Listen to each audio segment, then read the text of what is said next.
The Cavalcade of Kings.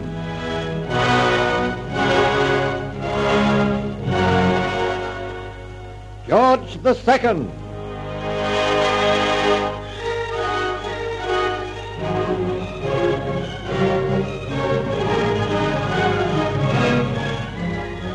The Cavalcade of Kings rides on.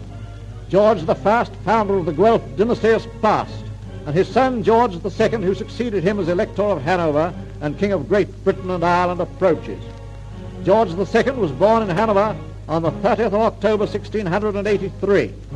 In 1705, he married Caroline of Ansbach, a woman of many attainments and a great force of character. In 1743, George showed great courage at the Battle of Dettingen, the last occasion on which an English sovereign took part in actual warfare. In 1745, the French won a hard-fought battle at Fontenoy in the Netherlands. This war revived the hopes of the Jacobites. France once more favored the cause of the old pretender's son, Charles Edward, bonny Prince Charlie, and he landed with a few companions in the Western Highlands, where we now find him calling upon the clans to help him regain the English throne for the Stuarts.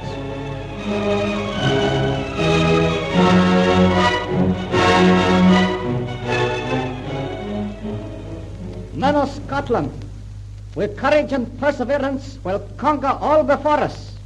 The clans are all well represented here today because loyal Scottish hearts beat strong and true beneath their respective tartans.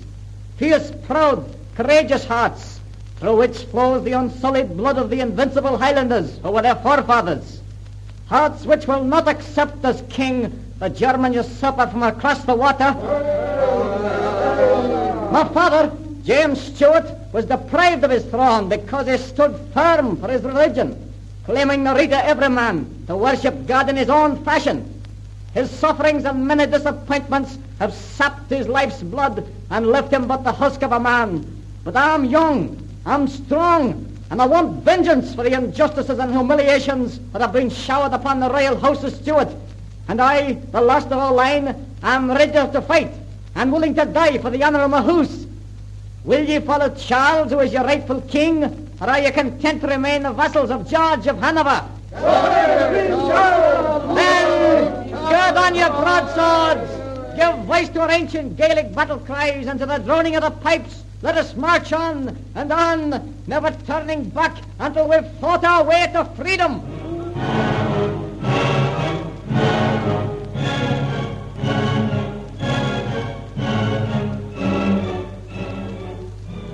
George II and his wife Caroline were seated at dinner at Whitehall when news of the revolt was brought to them by the Prime Minister, Henry Pelham.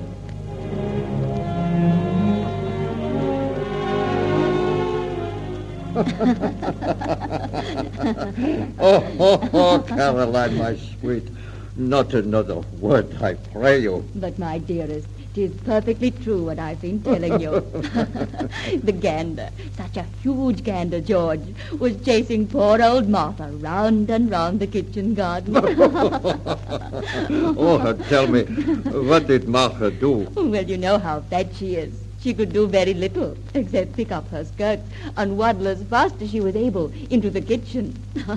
Even then the ganders pursued her. Oh, George, a good laugh is like a tonic. But I'm sure our statesmen and ministers would be shocked if they could hear us. Oh, well, even a king must laugh sometimes, Caroline. Sometimes. I wish I were a simple peasant woman, nursing my babies, churning my butter, tending my ducks and fowls, and most beautiful of all, awaiting the return of my dearest to his supper after his long day's work in the field. Oh, and why would you prefer the simple life of a peasant to that of first lady in the land, my sweet? If I were a peasant woman, I could have you all to myself. I wouldn't have to share you with England, your ministers, your courtiers, and your people. Oh, I know I'm being selfish, George, but I can't help it. You see, there is only one man in the world whom I love, and that man is you, the dearest and best husband that any woman ever had. Oh, but Caroline, I fear me you'd lose your ardor for me if I were forever tied to your apron strings. We've been married 40 years, George, and I still feel a nasty little ache in my heart every time we are separated from each other. Yes, even though it's only for a day. Oh, you dear sentimentalist. Yes, I suppose I am, and it's very stupid of me at my age. But I'll never change. I hope you never will. You know, dear, all my life I have been misjudged, unloved, unwanted, even hated by my own father. Then you came into my life and gave me the tender sympathy and love for which I had craved so long. Have I meant so much to you, George? I refuse to answer that question, my sweet.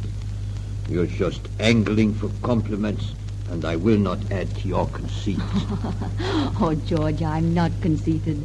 I was only curious. I'll tell you this, though. Your old husband adores the very ground you walk on with those absurdly tiny feet of yours. You used to be very proud of my feet when I was a young girl. Oh, I still am. They're the daintiest little twinkling things I've ever seen on a woman. I really must kiss you for that nice compliment. Oh, not before the footman, dear. See, he's just entered the room. Mr. Pelham has arrived, sire. He begs that you will receive him at once. He says the matter is very urgent. I will see Mr. Pelham. Conduct him here. Yes, Your Majesty. It is most unusual for Mr. Pelham to disturb us at this hour. I wonder what has happened. Well, we shall soon know, my dear. My dear Mr. Pelham. Good evening, Your Majesties. Forgive this intrusion upon your privacy. I've come on a very urgent mission. Be seated, sir, and let us discuss the matter over our coffee. Thank you, sire. Now, tell us what is causing you the concern, which I see so plainly upon your face. The Jacobites have risen again, sire, and with Charles, the young pretender at their head, have invaded England. They've passed through Cumberland, Lancashire, Derbyshire, and are rapidly moving south. Has he many followers? The Highlanders are loyal to him, and the Catholic malcontents are flocking to his banner as he passes through the various towns. Then a small force must be sent at once to intercept the young fool and his hot-headed followers. And if a small force is inadequate to deal with the rebels, sire, then I shall send an army commanded by my son, the Duke of Cumberland, with orders to stamp out these Jacobites who constantly harass the peace of my kingdom.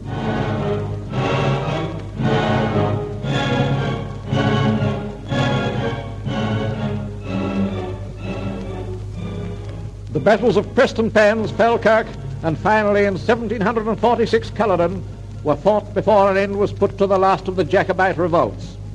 Charles escaped to the continent, where he afterwards died. During the war, the brothers Pelham became the two chief ministers. The elder, Thomas Pelham, Duke of Newcastle, was a most incompetent man, but cunning in intrigue and the art of bribery. The younger brother, Henry, who was prime minister, was nearly as good a businessman as Walpole, and whilst he lived, party strife was hushed. He died in 1754, and the star of William Pitt rose on the horizon. He was the greatest statesman of the 18th century. There was also John Wesley, the founder of the Methodist movement. What Pitt did for politics, Wesley did for religion. It is now 1760, and George II is lying on a couch under the trees in the palace gardens. He is very feeble and ill. William Pitt is with him.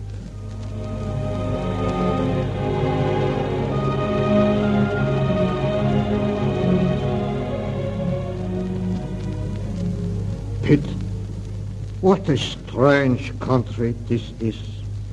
I have never known but 2 or 3 men in it who understood foreign affairs.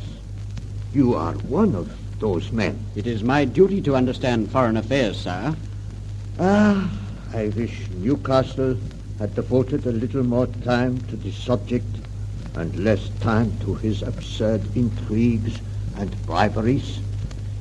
If he had, we may have avoided the last war, which dragged on and on for 7 weary years, followed by Admiral Byng's shocking cowardice in the Mediterranean. Admiral Byng's conduct was dishonorable and discreditable, sire. But the man has paid the supreme penalty for his lapse, and I, for one, say, let his soul rest in peace. Yes. You are very pure in thought and noble in character, my dear Pitt. But I'm afraid idealism will not help England in a crisis. Sire, had it not been for idealism, England would not be England. Why do men go to far-off countries to do battle for their motherland? It is not always the lust for slaughter that sends them, nor is it always for mercenary gain. It is something more noble, more glorious than those mundane things. They go forth to fight for an ideal, and I pray to God that it will always be so. Pitt, as I lie here in the evening of my life, thinking, dreaming, and waiting for the King of Kings to call his servant home, a deathless army of England's great sons pass like a vision before my tired old eyes. I see each man with his particular background, his particular victories and triumphs. Robert Clive and the Battle of Plassey, which gave India to England. Wolfe at Quebec, which gave Canada to England. John Wesley, who through his earnestness raised the whole tone of English religious life. Then I see you, Pitt, standing firm as the Rock of Gibraltar, safeguarding our destinies at home and abroad, like the brilliant young statesman that you are. Yes, Pitt, perhaps you're right. Without the idealism of her sons, England would not be England. The honor and the glory of our motherland is an ideal worth fighting for, sire. It is indeed. And I thank God for the blessed idealists who have made the reign of George II of England prosperous and victorious with the glorious luster of their heroic deeds.